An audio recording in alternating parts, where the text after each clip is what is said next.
actually obliged to say, buckle up, everyone. It's showtime. I can give you a recommendation. Sorry. Fuck you, Eli. Because you're irresponsible. Vinewood is often referred to as the anal bleaching capital of the world.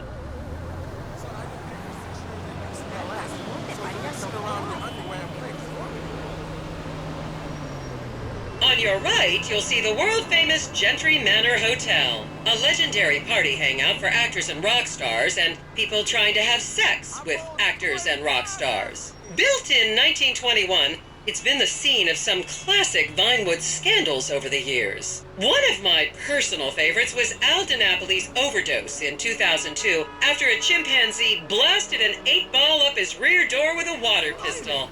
Fantastic! They say that on any given day there are at least 2 dead party girls in the trash cans round back. Isn't that great?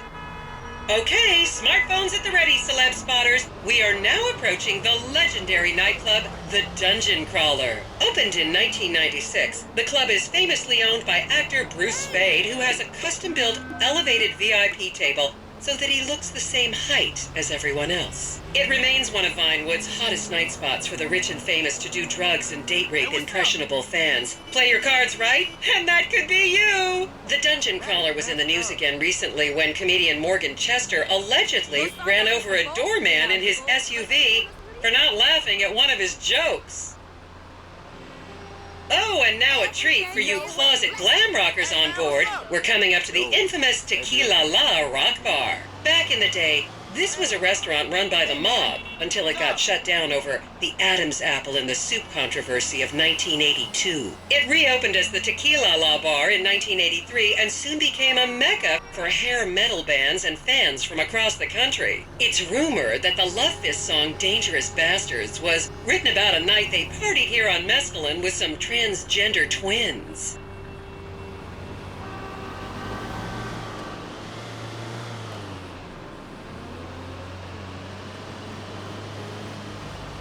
Now, this house up ahead is one of the many private residence of action movie director Mark Fostenberg.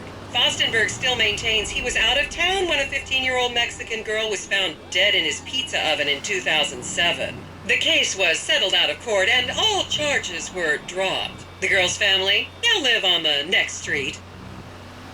So this is the house of television exercise guru The Craze. You might have seen him degrading himself recently on Rehab Island. Do any of you remember the 80s?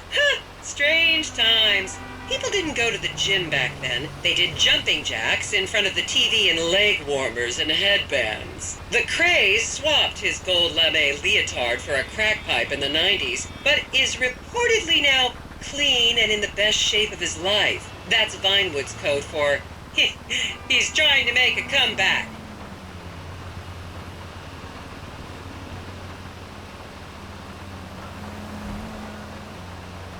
This is the home of celebrity wild child Martha Term.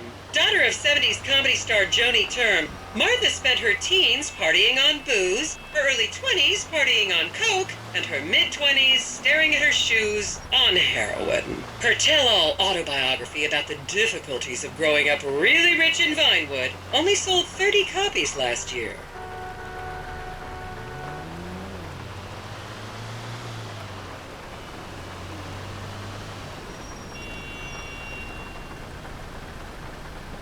Oh, I'll get a foot on that.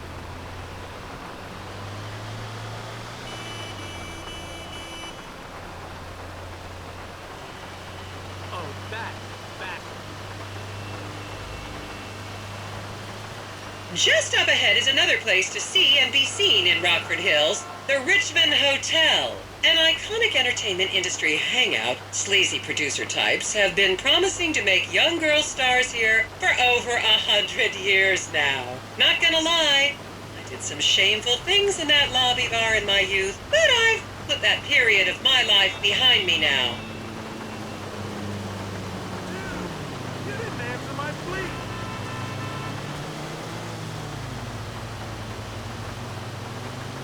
I should remind you this is a no-smoking bus. Unless, of course, it's medical marijuana, then you're all right.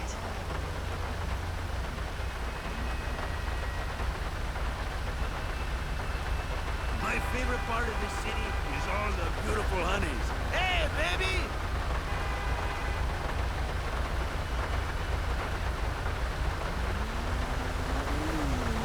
You know, I'm tired of all this sunshine.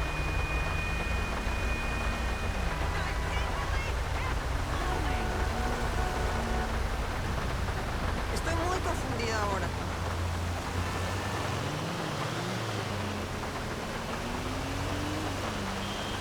What the hell? I was a member of the jury in the 1991 movie Last Will and Testament. They cut my line. Here you can see the landmark Weasel Theater, which was opened here in Morningwood in 1930. Some of the biggest movies in history have premiered at this theater, including Blue Blood, Shoulder of Orion, and The Many Wives of Alfredo Smith. You might remember the controversial premiere of the gladiator comedy Lions and Donkeys in 1984, when star Chip Hampton walked up the red carpet with two slaves in chains.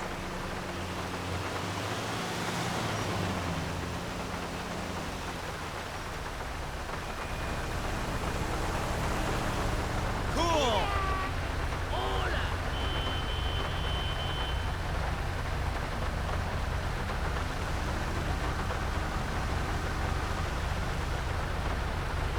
Hey, let me get a shot of that.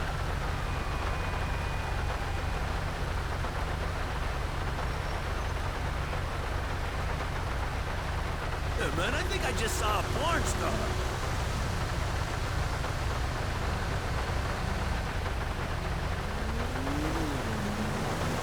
Is everyone having fun?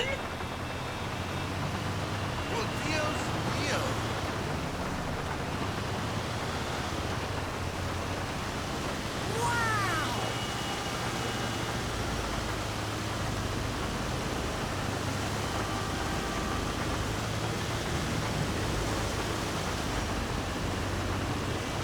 Esto me deja muy cansada. And now to our left, ladies and gentlemen, is the famous Richards Majestic Studios. The product placement for classics like Nelson and Naples and Rum Runner, and the not-so-classics like Vinewood Zombie and Shoulder of Orion 2 was shoehorned into the final edits right behind those very gates. Everyone has a favorite Solomon Richards movie. An American Divorce really helped me through a difficult time when I was bankrupting my first husband. Oh, come on, don't people in the Midwest watch movies? You must have seen Defender of the Faith. No? Wow, tough crowd.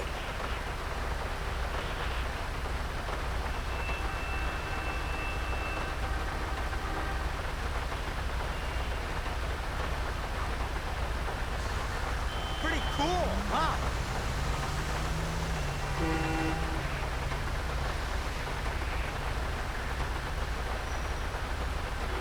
Count yourselves lucky, my prescription just got renewed this morning.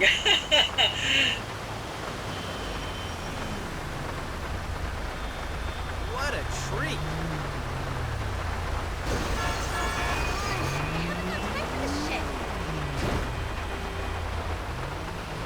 I'm getting hungry.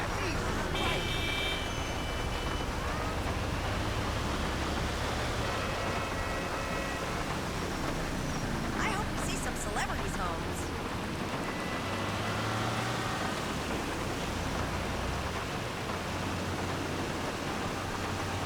Just up ahead on the right is where Delancey Medua's septum fell out after a ketamine party.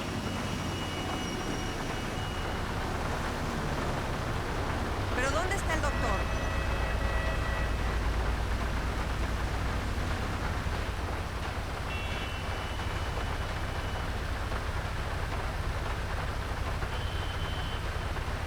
I can't believe I lived this so long without being half this stuff.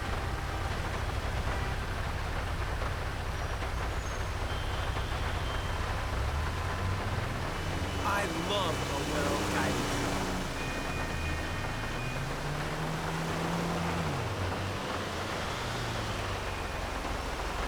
tour. Remember, these people are rich and beautiful. That makes them better than us.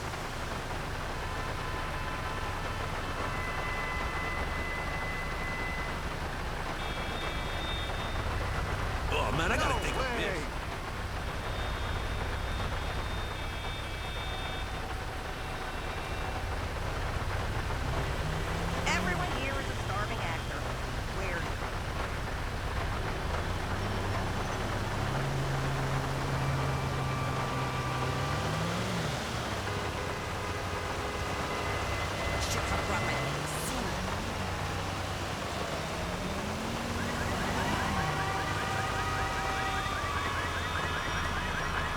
Keep those cameras out and fingers on the trigger. Celebs are skinny and fast.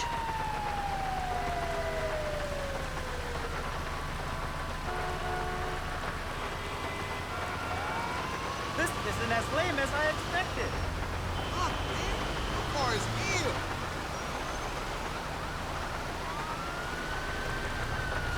I never knew half this stuff before.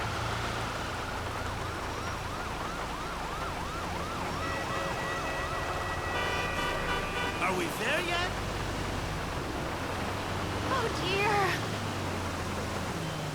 Okay, people, get those cameras out. This is Portola Drive. You won't get a better chance to spot a celebrity in its natural habitat. As you can see, the recession hasn't hit this part of town very hard. These are some of the most offensively high-end designer stores in the country. And now, some fun trivia for you.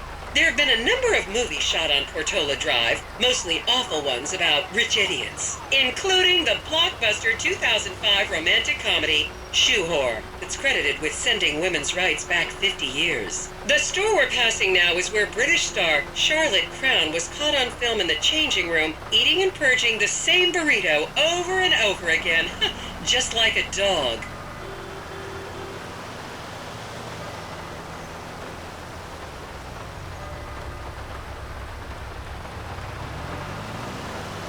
To the left, you'll see a spot where a pizza boy claims that Clay P.G. Jackson asked him to remove his shorts. This is the Epsilon Center. Anyone with red hair, please cover it for your own safety. If you really want to meet a famous celebrity, this place is packed full of them. Take an introductory course. It changed my life. Kiflom!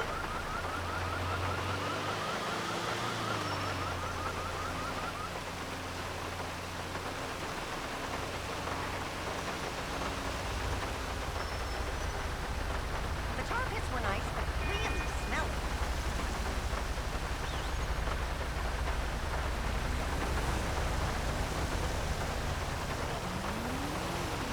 Where's my doctor? Where am I?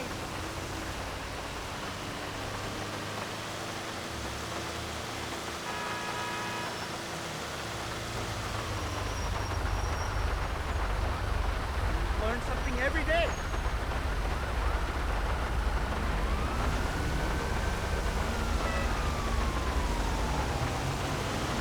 You'll recognize this stretch of road from those videos of Jill von Krastenberg with the Romanian shot put team.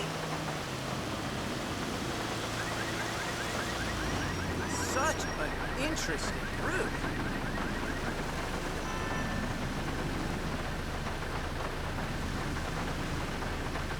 Oh man, I'd rather live here than in Liberty City.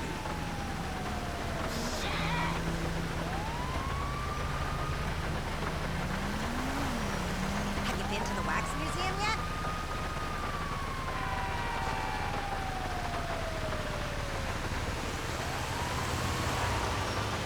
Don't you just love people you've never met and would have you arrested if you came within 10 feet of them?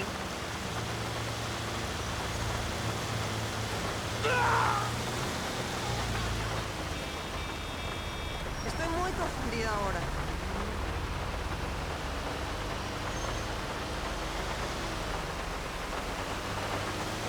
I'm actually really enjoying this. I can't fucking believe this shit. This is so interesting.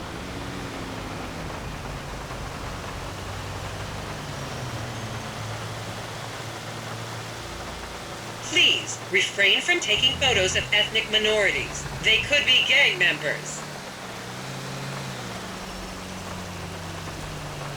And here is City Hall.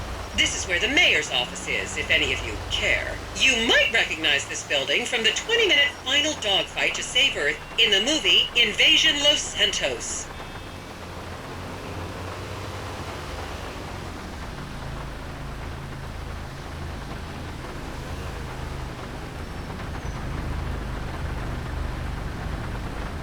Hey, it's even bigger in real life.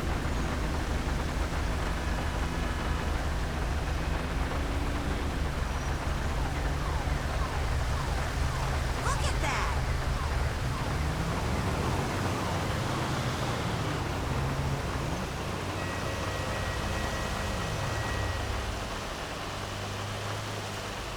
Esto no es la oficina del doctor.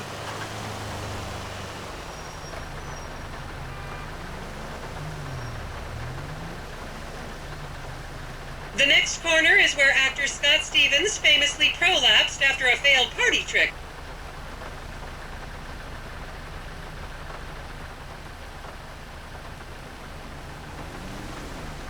That's awesome!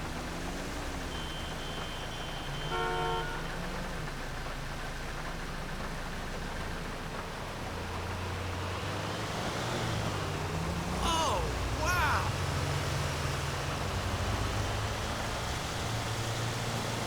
Hey, looking forward to seeing you on set, buddy.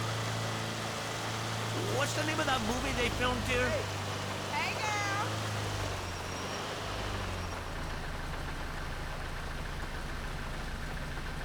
Remember when Laszlo was arrested for masturbating with an eggplant and shouting at women? That happened right here. Wow.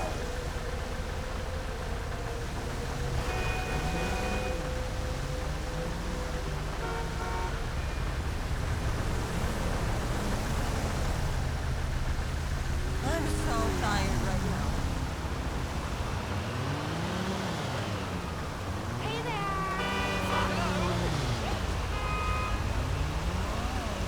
And here we have the beautiful Oriental Theater. Riots broke out on the theater's opening night in 1928 as desperate fans tried to get upskirt shots of the legendary silent movie star Miriam Turner, much like you're doing today, except with really heavy cameras. My daughter tells me it isn't politically correct to say Oriental anymore, but considering some of the other common terms for Asians in the 1920s, the name could have been a lot worse. There's a saying that to go to Los Santos and not see the Oriental Theater is like going to China and not visiting a burger shop. You know, I've never really understood what that means, but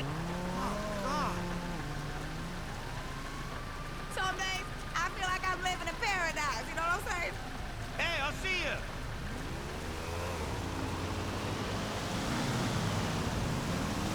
Pretty cool, huh? You're beyond help. And here we are, back on the strip. As they say in Vinewood, that's a wrap, folks. I hope I managed to take your minds off the economic downturn for just a little while. I'd like to remind any Europeans that 1% is an insult.